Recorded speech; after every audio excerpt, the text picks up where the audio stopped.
See, they just Nyayo. It depends. You're talking about No, No, like collectively. But I honestly think, are you talking about stadiums that can hold an international match?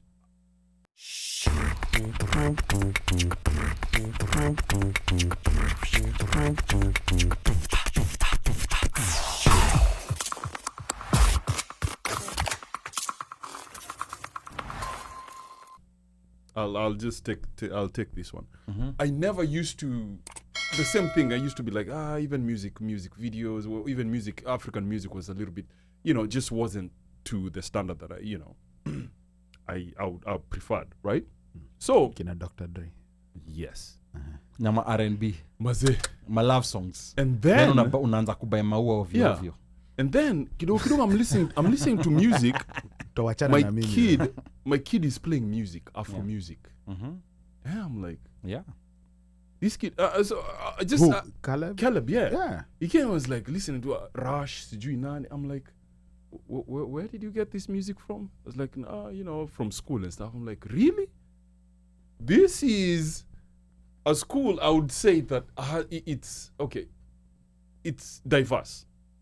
But the fact that Afro music is being played in Baltimore County, right? And then, just out of curiosity, I was like, okay, we'll sit down and watch. I'm looking at videos, I'm like, wow, this is like quality stuff. Yeah, super quality. This is like really good stuff. I'm like, okay, now that's what they play. In the house, now he's even, my other two kids, that's all they listen, Afro music, So, remember that mindset we were talking about, like, we think like, African stuff is not that up to par. No, now it's actually high quality. In a way, I'm happy to say that, I was proven wrong, absolutely like 1,000% wrong.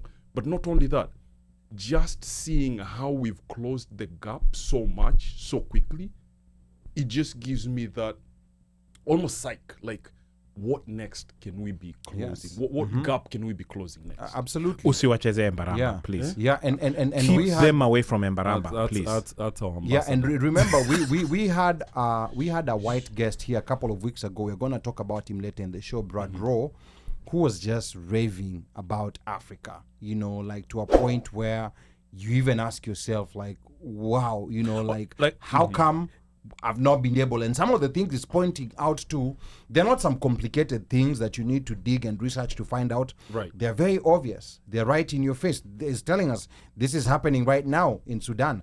This is happening right now in Kenya. This is happening in Ghana. And this, and I'm telling you, like, it was quite eye-opening. I know that has been mentioned here as one of the favorite episodes. We're going to talk about that later on in the show. But I think it's very important that we understand, like, where we are. An interesting comment coming from Esther Mulusa says, I want to talk about the English Premier League and how the entire African Commonwealth is obsessed by the EPL at the expense of our own football clubs. I think this is as real as it gets. Like, I've personally brought up this before and I've been swiftly shut down with some explanations.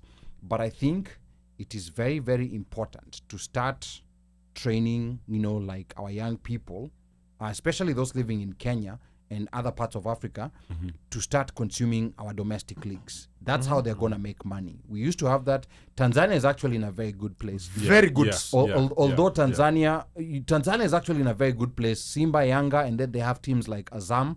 You can see now the support is so big locally, and you can see their stadiums. Their stadiums have improved. Yeah, they have. There was a game I was watching on YouTube. Streaming has also improved. Packed. That must have been Yanga and Simba. Yes, not only packed. The quality of streaming has improved.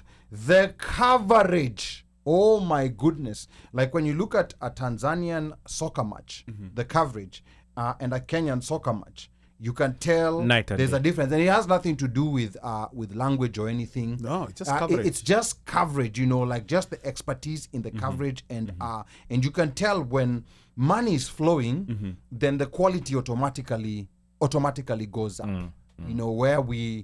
Where we're kindly not seeing that. So I think this is something that we need to seriously contemplate. But here's the thing, and I was talking to somebody the other day, and we're talking about the Premier League. You guys, I'm like, listen, I know for a fact, Gor fans are there deep.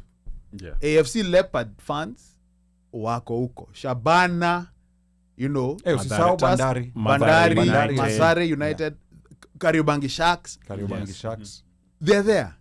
Now, here, if we want to watch a game, I was asking somebody the other day, okay, Harambee Stars were playing Seychelles? not even Seychelles. No. They had some They games. played Qatar, they played Qatar, Russia. It was whatever. I think it was the game after Qatar. And the game was supposed to be qualifier. broadcast Yeah. on KBC. We had to go and look for links to want to watch the game. Let us start there.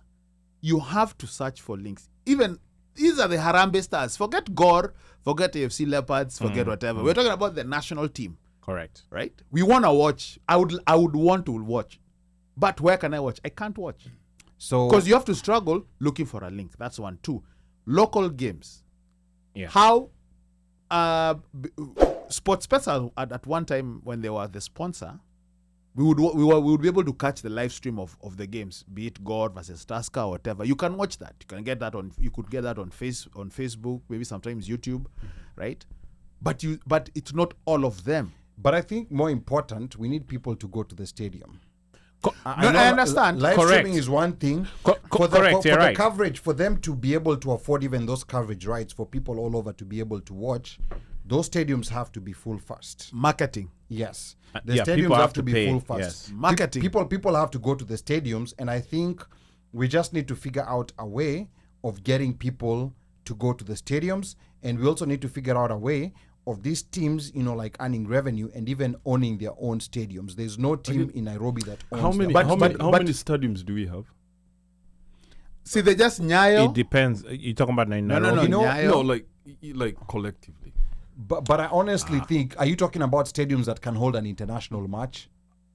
That's just Nyayo and Kasarani. See. There's none. There's none So- other that can host an international game. So you see, I think even before, I think the problem sometimes I see is trying to build these houses from the roof. I think a 60,000 seater stadium is not what we need. These things Even have to 30. It doesn't have to be a 60,000. No, even 30, even 20. But I'm saying things have to start from the ground up for that stadium to make sense. Because you're gonna end up building a stadium, and then it might end up being a white elephant. If you cannot feel, if teams are struggling to get 1,000 people to go watch their games, so I think there's things that are more at a fundamental level. Let me ask, that need to be taken care what of. times are these games? Games ukuanga sangapi? They normally used to be like on weekends at like 4. I don't know if they're weekdays. I know they have weekday games. And No, those the weekday weekday games, I think there's been those issues. are There's like been 3 issues with o'clock. floodlights. Oh, yeah. So there are no floodlight games. Yeah. If you're asking if there are floodlight games, there've been issues with those floodlights. But that's why I'm saying this issue is so grassroots, is so fundamental. It's about also talent development at a very early stage. Because remember, in these countries that have developed soccer systems, by the time you're 18, you're a very old guy. They've started picking, people. They start developing talent at a very young age. You remember Olum saying there's some guys who I'm sure even most of you remember, probably could remember somebody who was 12, 13. Alikuwa anacheza ball. Mnasema umsi ako na talanta. Whether be it mtaani Yes. ama shule. Yes. Akiingia form 1, form 2, form 3. That guy is the talk of town. Umse ni ule mse ni mbaya, whatever. Then after that, done. Silence of the Lamb. Yeah.